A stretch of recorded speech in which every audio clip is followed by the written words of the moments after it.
Hey, friendo, Steve here, and Merry Christmas. Look, I got a new beanie for Christmas. My kid Marissa got this for me. I got myself a beanie. It's an Adidas one. I love it. Anyways, it's probably the only time I'm going to wear a beanie on camera because I don't wear beanies that often unless it's cold outside. Just on camera, I don't really wear them all that much. Hopefully, you guys had a good Christmas. You know, I didn't have a particularly good Christmas. AEW, because Chris Jericho can't help but shoot his mouth off. He might have gotten the company into trouble. I was looking at the social media. What else do you do on Christmas except for just sit there on your phone and look at, funny memes and stuff on the Christmas? This is what I do for social media. This is my hand movement. Very shaky hand. Anyways, take a look at what Chris Jericho here said. So this all stemmed from a podcast appearance from Stephen P. New. He's the new lawyer, evidently, for, I guess, A Steel, from what I understand.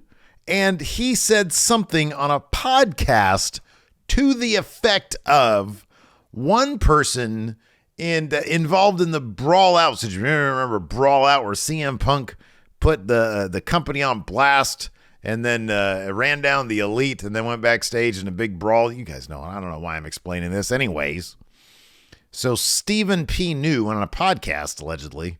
I didn't listen to the damn thing. I just saw transcripts, and then he was tweeting about it.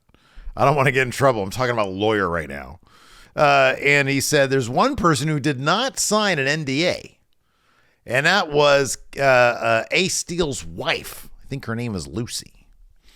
And so he said that maybe at some point, I'm paraphrasing because, again, he's a lawyer, maybe she could tell her story one day.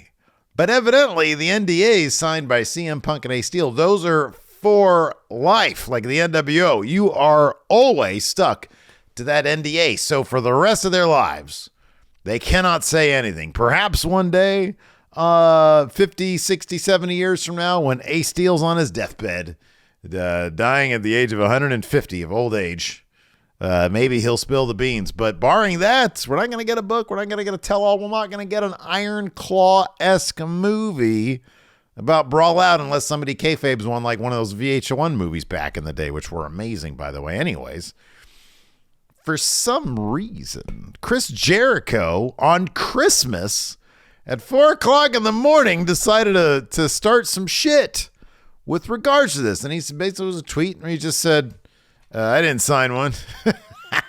Let's see if I can get to the thing here. Where is it? Yeah, here it is.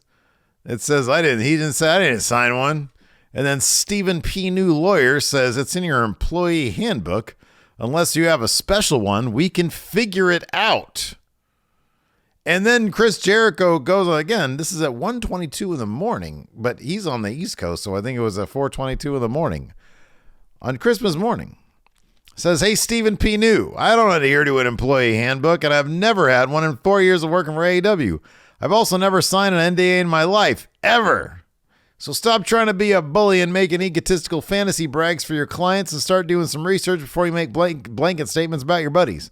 Because I saw everything that night, including how Lucy and her husband and best buddy acted and what really went down. And since I was in the room and watching her and everybody else the whole time, I know exactly what really happened. And considering you weren't there and I was, maybe you should shut your mark ass up, because what really went down was disgusting. Oh, wow. Who did I mute? Wrestle features, whatever. And then Stephen P. New said this. Thank you, Chris. We'll just attach this tweet as Exhibit A. Merry Christmas. Ooh. Oh, I don't want to be Chris. Look, man. Sometimes, Ricky Starks tweeted out something like, can't my coworkers sometimes just shut the fuck up? Sometimes it's best probably just to shut the fuck up. I don't know what Exhibit A necessarily means, but if I'm not mistaken, Exhibit A is usually a term that's referred to when somebody is doing some sort of legal things in a court/trial situation. A lot of speculation out there. Is A Steel filing a lawsuit against AEW, maybe for wrongful termination? He was brought back to the company when CM Punk was, and then let go when CM Punk was. but no evidence would suggest that Ace Steel did anything to get let go. Maybe wrongful termination. I don't know. I have no idea. And I am not going to speculate too heavily because Stephen P. New might be watching this. That is not Steve here. That is a lawyer. I don't want to deal with that guy. So, yeah, AEW these days. Also, some other things happening. I'm not even going to say they're bad things necessarily. You guys might recall a video I did relatively recently where I spoke about all the empty seats that people are taking pictures of, reflective of the low attendance of AEW. Well, the guy who's running the live events aspect of AEW is gone from the company now. Apparently he's going to take a job with, I think, like the Barclays Center in New Jersey, whatever. And then, of course, Matt Jackson's wife, I think Dana Massey is her name.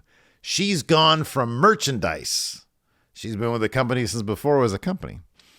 And so two of the aspects that seem to be complaints or low sort of performing factors for AEW has been merchandise and attendance to their shows. And a lot of people attribute the attendance issues to poor marketing in the local areas where they're running shows. So maybe, apparently she elected not to resign and he elected not to resign. And there's their post-production supervisor guy, Kevin Sullivan, not the Taskmaster. He's gone. And then QT Marshall had a heavy hand backstage. He's gone. So I hope that all this stuff means AEW is looking to, I don't know, go into 2024 on a more positive note. Clearing the decks of some old hands, bringing on some fresh blood to help reinvigorate the product. But this kind of stuff right here, that's probably not going to help you because now Bryan Danielson's in a rough spot because allegedly he's part of the disciplinary committee. And if any tweet out there warranted some discipline, it'd probably be this right here. Chris Jericho spouting off to Stephen P. New lawyer. So yeah, I don't know, man. I hopefully AEW heads into the new year on a stronger foot than this would be here. Anyways, let's see what else is going on the Reddit side of things. Not a red. The hell? What is this? The greatest Christmas present I ever received. It's Hulk Hogan doing a leg drop off of Hell in a Cell. Oh, Triple H staying above the drama, just saying, wishing a happy and healthy holiday season to the WWE Universe. 2023 was a groundbreaking year for WWE. It wouldn't have been possible without each and every one of you. The game. It's the game. Yeah. Thanks, Triple H. Appreciate it. You're having a good year, aren't you? CM Punk Instagram story. He looks so tired. He looks like he just woke up from a nap. Was this a video? Maybe this was a video where he was talking. I would love this if this was simply a still of him. Let me check his Instagram really quick and see. This has got to be. I'm hoping that this is. Hold on, CM Punk. It's just a still of him looking. Where is this? Come on, Phil. What are you doing, man? Give us a nice holiday smile and give us all this appreciative stuff here. He's appreciative to Stephen P. New. Oh, look at that, hanging out with Cora Jade. I'm going to copyright strike there. This is amazing. I saw this earlier. My girlfriend made me custom WWE prayer candles for Christmas. That's awesome. That's great. I feel like Jack the Jobber with this thing on. I love Jack. He's awesome. I don't want to steal his gimmick. Just one time, Jack. Just one time I'm wearing this beanie. These are great. Look at this. LA Knight, Jesus Candle, Sami Zayn, got Kevin Owens, Judgment Day. Oh, look at the Cody and J1. That's my tag team of the year right there. They're great. Bryan Danielson's New Japan Professional. You know, I've got to do a merch review video one of these days again. New stuff on Pro Wrestling Tees. I got to check it out. Maybe I'll do that this week. Yeah, we got Nick Houseman here stirring the pot. What about the NDAs you make other people sign? What does that mean? What? I'm not even going to speculate on that one. Jericho then blocked Nick Houseman. Finn Balor says, I was half scared I was going to find Ron Killings under the tree this morning. Whew. Can't look at that. What the heck? What is that? Dijak. Merry Christmas to everyone except Eddie Thorpe's niece Kyoko. Hope you get nothing. Let's see here. Oh, this is good. Wait, don't show that. Samoa highlights of Brock Lesnar versus Samoa Joe. Great Balls of Fire 2017. Two things about that. Number one, Great Balls of Fire is an awesome name. They should have brought that pay-per-view back. Number two, Samoa Joe totally should have won that match. It's a shame that they didn't back then have the foresight to think, man, Samoa Joe should beat Brock Lesnar. That would be awesome. It would be shocking. It would be great.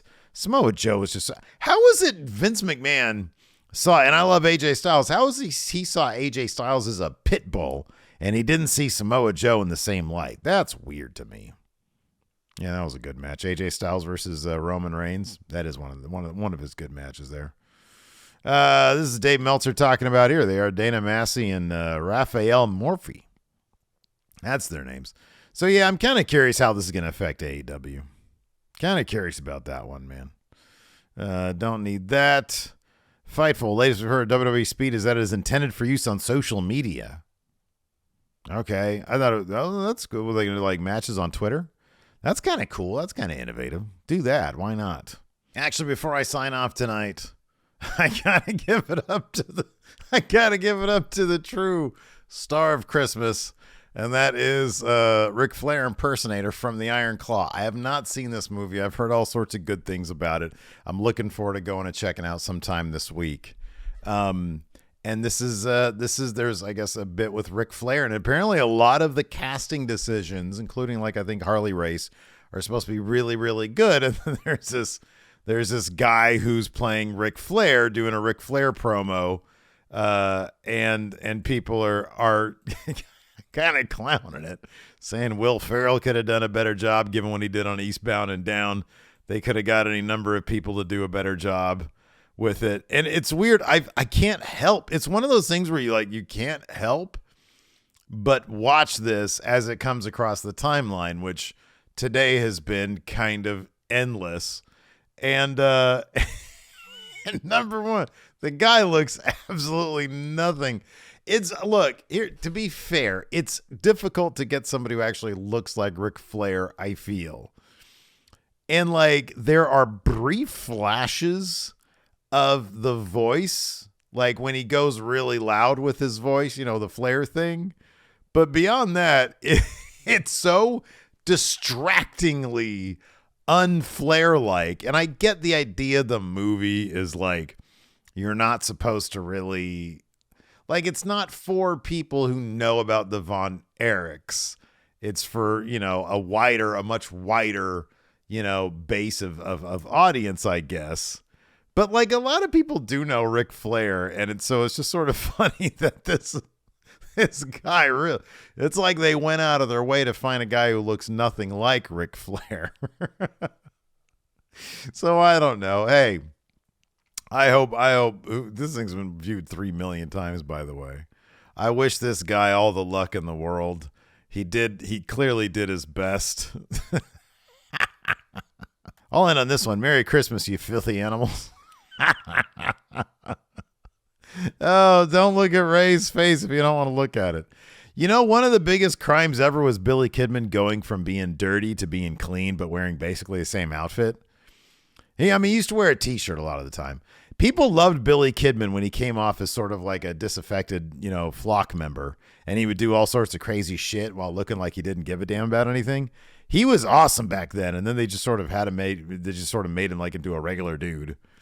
I didn't like that too much. I like Conan here in the old football jersey.